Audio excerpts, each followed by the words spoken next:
If you are over 60 and you have tried the creams, the serums, the collagen moisturizers, maybe even the expensive ones, and you are still standing in front of the mirror wondering why nothing has actually changed, this episode is going to explain why. And the answer is not that you need better products.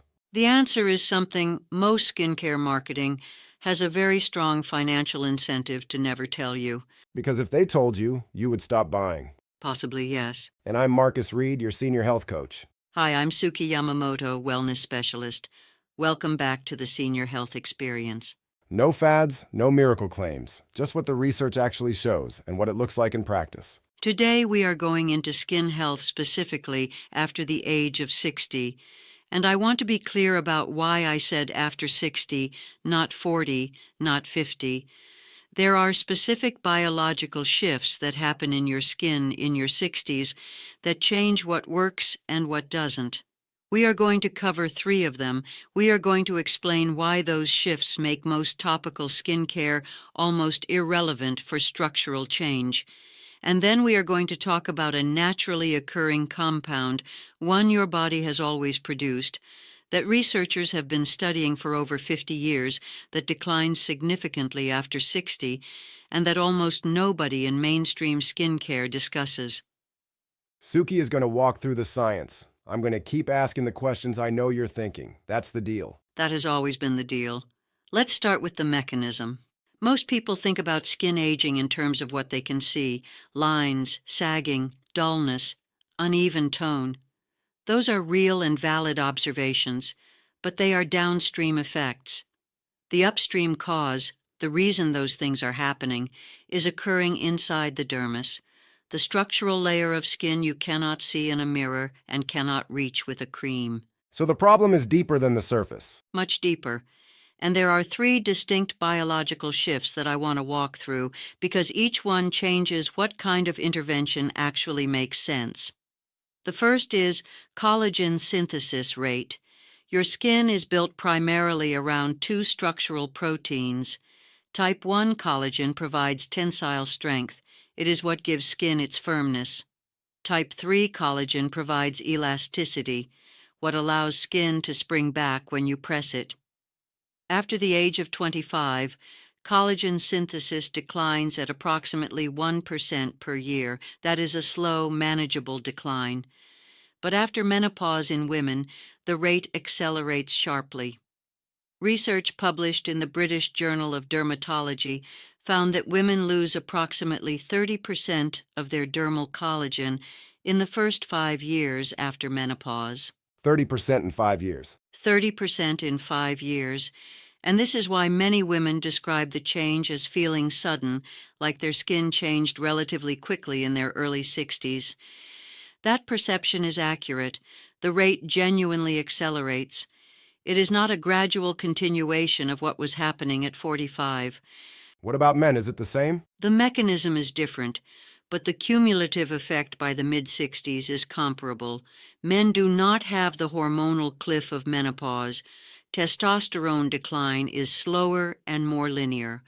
But by 65, most men have experienced significant collagen loss through the combined effect of chronic UV exposure, declining growth hormone, and the slower but steady decline in androgenic support for collagen-producing cells. So it hits everyone, just by different roads. By different roads, yes.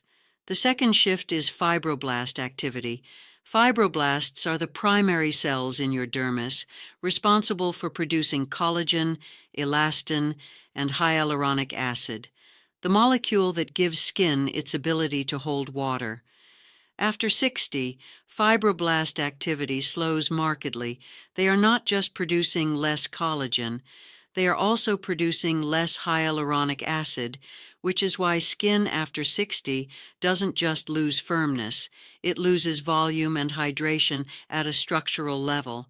The change in plumpness and the change in firmness are related but separate phenomena, driven by the same cell type functioning below its earlier capacity. So when people say their skin feels thinner, it physically is thinner. The dermis thins measurably with age. By the time someone is in their 80s, the dermis is on average approximately 20% thinner than it was at 20. That is documented structural tissue loss. That is not a feeling, that is anatomy. Correct.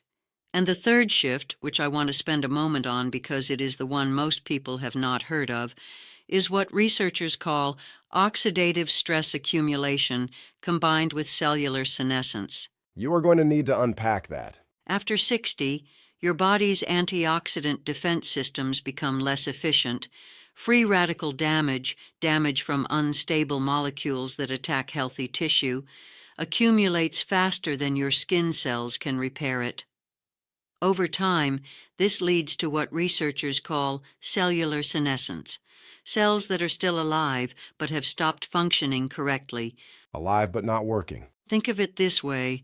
A senescent cell is like a member of staff who has stopped doing their job but is still sitting at the desk, taking up space, and occasionally releasing chemicals that disrupt the people working around them. That is a very specific analogy. It is also accurate.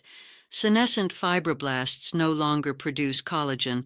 They also release inflammatory compounds that damage surrounding healthy tissue. This is increasingly understood as a significant driver of skin aging, and it is happening at a level that no topical product currently reaches. Which brings us to the creams? This is where I want to be careful, because I am not saying that all topical skincare is useless. That would be an overstatement, and it would not be accurate. What I am saying is that most topical skincare is not doing what the packaging implies. And people have spent a lot of money on this stuff. I know you're going to make an enemy of a few brands today. The mechanism makes an enemy of them, not me. For a compound to have a structural effect on the dermis, it has to penetrate the epidermis, your skin's outer barrier. The epidermis is extremely effective at keeping things out. That is its function. It protects you from pathogens, environmental toxins, chemical exposure. It does not make exceptions for expensive skin care. So how does anything get through at all? Only molecules below a certain size can passively penetrate the skin barrier. The threshold that researchers generally use is approximately 500 Daltons. That is a unit of molecular mass. Okay, and where does collagen fall? A collagen molecule has a molecular weight of approximately 300,000 Daltons. 300,000 versus 500. Yes. When you apply a collagen cream to your face, the collagen molecule cannot penetrate the epidermis. It sits on the surface. It may create a temporary film that reduces water loss, which is why skin can feel softer immediately after application. But it is not rebuilding your dermis. It is not stimulating your fibroblasts. It is not replacing structural collagen. So collagen cream is essentially a nice moisturizer. For most formulations on the shelf, that is functionally what it is, yes. I want to add one nuance here. There is ongoing research into hydrolyzed collagen peptides. These are broken down fragments of collagen with much smaller molecular weights, and there is emerging evidence that some of these fragments may penetrate more effectively or signal collagen synthesis when taken orally. But that research is primarily in oral supplementation, not the topical creams sold in pharmacies. What about retinol? Because retinol is in everything right now. Retinol is a different case. Vitamin A has a molecular weight of approximately 286 Daltons, below the penetration threshold. It does reach the dermis. And there is legitimate clinical evidence that retinol increases cell turnover and can stimulate collagen synthesis in the upper dermis. It is one of the better evidenced topical ingredients. So retinol works. Retinol works for certain things. The challenge for people over 60 is tolerability. The skin barrier is already compromised. It is thinner, drier, less resilient. High-strength retinol formulations frequently cause significant irritation, redness, and further barrier damage in older skin. There are gentler vitamin A derivatives, retinaldehyde, retinol esters, that have evidence for older skin specifically, with considerably less irritation. Those are worth looking at. But retinol addresses one mechanism, cell turnover. It does not address the fibroblast decline or the oxidative stress accumulation we discussed. So the question is, what does address those? That is exactly the right question. In 1973, a biochemist named Lauren Pickart was researching liver cell regeneration at the University of California. He was studying why old liver tissue regenerated more effectively when it was exposed to plasma taken from young people. He isolated the compound responsible. It was a naturally occurring tripeptide, a chain of 3 amino acids bound to a copper ion. Glycine, histidine, lysine. He named it GHK-Cu. GHK. Those are the initials of the 3 amino acids. Exactly. Glycylhistidylysine. The Cu is the periodic symbol for copper, and what Pickart found, and what 5 decades of subsequent research has confirmed, is that GHK-Cu is a signaling molecule. It does not build collagen itself. What it does is activate the genes inside your fibroblasts that instruct them to produce collagen. So it's like a messenger. It tells the cells to do what they're supposed to do. That is a reasonable simplification. More precisely, it activates a cluster of genes associated with tissue repair, collagen synthesis, and antioxidant defense. Research published in the International Journal of Molecular Sciences identified over 4,000 human genes that GHK-Cu modulates, the majority in a direction consistent with tissue repair and regeneration. 4,000 genes. I want to be more careful than most sources are when they cite that number. That finding comes from gene expression analysis, not from a clinical trial showing that GHK-Cu reverses skin aging in humans. Those are different things. What the gene data tells us is that this is a biologically active molecule with a plausible, well-documented mechanism. That is not the same as saying it is a cure. That distinction matters. But the mechanism is real. The mechanism is real, and it has been replicated across independent research groups over 50 years. That is not a wellness blog paraphrase. That is the actual research record. And this is something the body makes on its own? Yes, human plasma contains GHK-Cu naturally. At age 20, plasma concentrations are approximately 200 nanograms per milliliter. By age 60, that has declined to approximately 80 nanograms per milliliter, a reduction of around 60%. So by the time someone is 60, they have less than half the GHK-Cu they had at 20. Roughly, yes. And this is not a supplement introducing a foreign compound. This is a molecule your body has always produced, one that declines significantly in the same decade when skin changes become most pronounced. The correlation is not coincidental. Whether the decline is causal, meaning whether restoring GHK-Cu levels directly reverses the skin changes, is the question the research is still working through.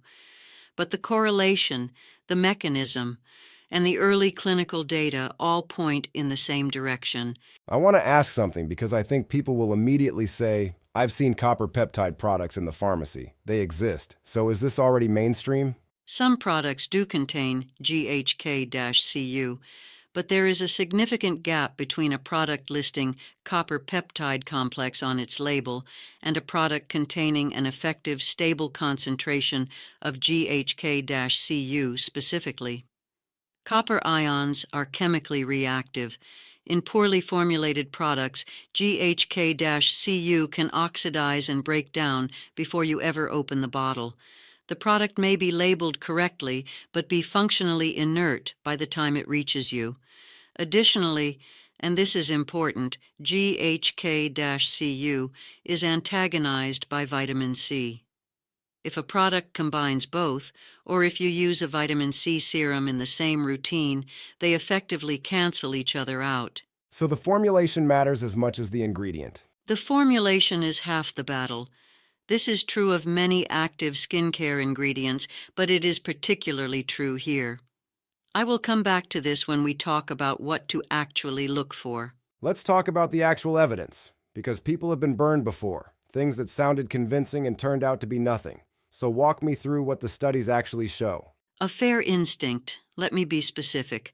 A randomized double-blind trial examining topical GHK-Cu application over a 12-week period showed measurable improvements in skin thickness, firmness, and fine line depth compared to placebo. The sample size was modest, I would flag that limitation clearly, but the methodology was sound. A randomized, controlled design is meaningful even at smaller scale. Separately, Picart's foundational work demonstrated that GHK-Cu increases collagen synthesis in cultured human fibroblasts through a specific mechanism. It stimulates the production of tissue inhibitors of metalloproteinases. These are the enzymes that prevent collagen from being broken down. So GHK-Cu appears to work from both ends simultaneously, increasing collagen production and reducing collagen breakdown.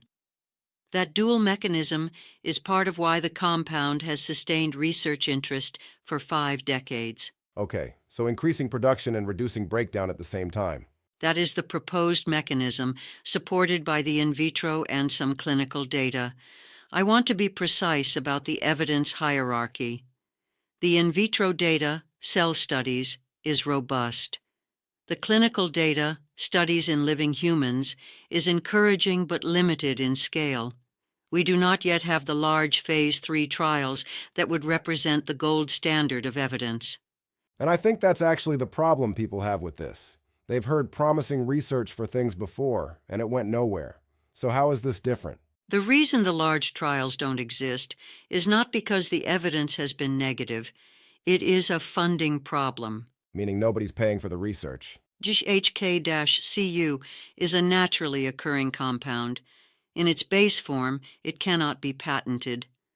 Without a proprietary molecule to protect, pharmaceutical and cosmetic companies have limited commercial incentive to fund trials at that scale.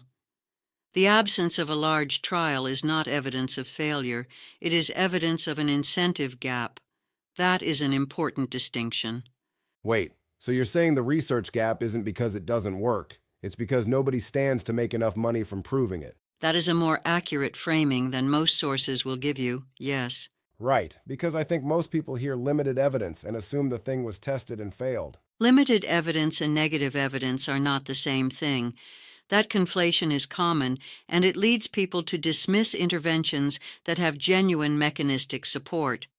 What we have with GHK-Cu is 50 years of consistently directionally positive data, a plausible biological mechanism, and the absence of large-scale human trials, not because the early data was discouraging, but because the funding model doesn't support them. Okay, I want to make sure I'm getting this right, though, because I want to check something. Is GHK-Cu basically just a copper supplement with extra steps? Like, couldn't you just take copper and get the same effect? That is not accurate, and I'm glad you raised it because it is a common misunderstanding. I knew that was coming. Copper is the raw material. GHK-Cu is a signaling molecule that uses copper as part of its structure. Taking additional copper does not cause your body to produce more GHK-Cu in the way that, say, increasing a protein intake might increase a particular protein. The peptide component, the glycine-histidine-lysine chain, is what does the biological signaling. The copper is necessary, but not sufficient. You cannot simply supplement copper and expect the GHK-Cu effect. So the molecule itself matters, not just the copper. Correct. The whole structure is the active agent. This is also why dietary copper, which we will discuss, is a foundation, not a replacement for the peptide itself. The most useful first step is not to go and buy a copper peptide serum. The most useful first step is to look at your dietary copper. Start with food. Always. Copper is an essential trace mineral. Your body requires it, and most adults get sufficient copper to avoid clinical deficiency. True copper deficiency is rare, but many people over 60 are in the lower end of the adequate range. and GHK-Cu's activity depends on available copper being present in the tissue. You cannot produce the peptide effectively without the raw material. What are the best food sources? Organ meats, particularly beef liver, are the most concentrated source by a significant margin. A 100-gram serving of beef liver provides approximately 14 milligrams of copper, well above the recommended daily intake of 0.9 milligrams. For those who won't eat liver, and many people won't, the next best sources are shellfish, particularly oysters. After that, dark chocolate, pumpkin seeds, sunflower seeds, lentils, sesame seeds, cashews. These are accessible, affordable, and well tolerated by most adults over 60. And you mentioned something earlier that I want to come back to. This connects to the gray hair episode we did, the copper and melanin connection. Yes, and it is worth drawing that thread explicitly. Copper is involved in multiple biological pathways. The tyrosinase enzyme that produces melanin, the pigment in hair, is copper-dependent. GHK-Cu works through a related but distinct pathway, tissue repair and collagen synthesis rather than melanin production. But the underlying pattern is the same: declining copper availability and declining copper-dependent signaling are implicated in multiple age-related changes that people experience simultaneously in their 60s.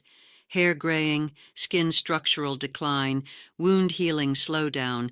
These are partly overlapping problems with a shared upstream factor. So addressing copper through food is not just a skin intervention. It potentially has broader implications. That is a reasonable conclusion from the evidence, with the caveat that copper is one of several factors in each of those processes.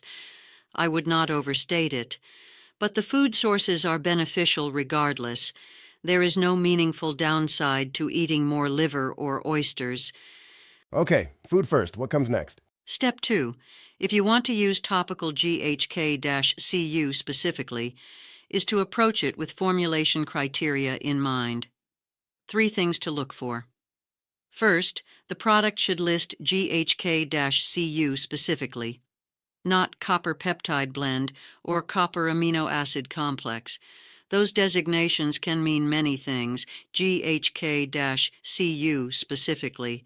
Second, packaging. Copper peptides oxidize rapidly in the presence of light and air. The product should come in an opaque container with an airless pump. Any formulation in a jar, where you dip your fingers in and expose the product to air daily, is likely degrading quickly. Third, routine placement. Use copper peptide products exclusively in your evening routine. Do not use them alongside vitamin C, either in the same product or the same application. Vitamin C's acidic environment inactivates GHK-Cu. Morning routine, vitamin C SPF. Evening routine, GHK-Cu. Separate routines entirely. And in terms of timeline, when should someone expect to see results? This is the part nobody wants to hear. Collagen synthesis operates on collagen's own timeline. Skin collagen turns over slowly. The research suggests a minimum of 12 weeks of consistent, daily use before any measurable structural change. Visible change, the kind you see in a mirror, is more often reported at the 4 to 6 month mark. Anyone promising visible results in 2 weeks is not describing a collagen mechanism. They are describing surface hydration, a cosmetic effect, not a structural one. Patience is the part nobody wants to hear. It never is, but the biology does not negotiate.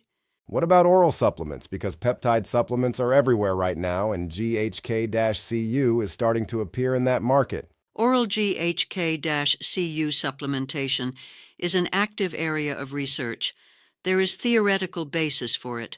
Some studies have shown that orally administered copper peptide fragments have systemic bioavailability, but the clinical evidence for oral GHK-Cu specifically producing skin outcomes is less developed than the topical evidence. My position is dietary copper is the foundation. Topical GHK-Cu, well formulated, is a reasonable next step. Oral GHK-Cu supplementation is a third level that is not yet supported by the same quality of evidence. If someone has addressed their dietary copper, has been using a quality topical product consistently for 3 to 6 months, and wants to explore further, that is a conversation to have with their GP or a registered dietitian, not a decision to make from a supplement catalog. And for people on medications, which is most people watching this. Important point. High-dose copper supplementation can interfere with zinc absorption, creating a secondary deficiency. Copper also interacts with certain medications. The dietary approach is safe and appropriate for virtually everyone. Supplementation needs oversight. Please speak to your doctor before adding any copper supplement, particularly if you are managing a chronic condition. Before we wrap, there are lifestyle factors that are making all of this worse that people might not realize. Can you give us the top 3? 3 that are consistently underestimated. First, sleep quality. Growth hormone is released primarily during deep sleep, and it directly stimulates fibroblast activity. Poor sleep after 60 is not just a fatigue and mood issue. It is a skin repair issue. Research has documented measurable differences in skin barrier recovery between people who sleep well and people who don't. If you are investing in a skincare routine and consistently sleeping poorly, you are working against your own biology. Second, UV exposure.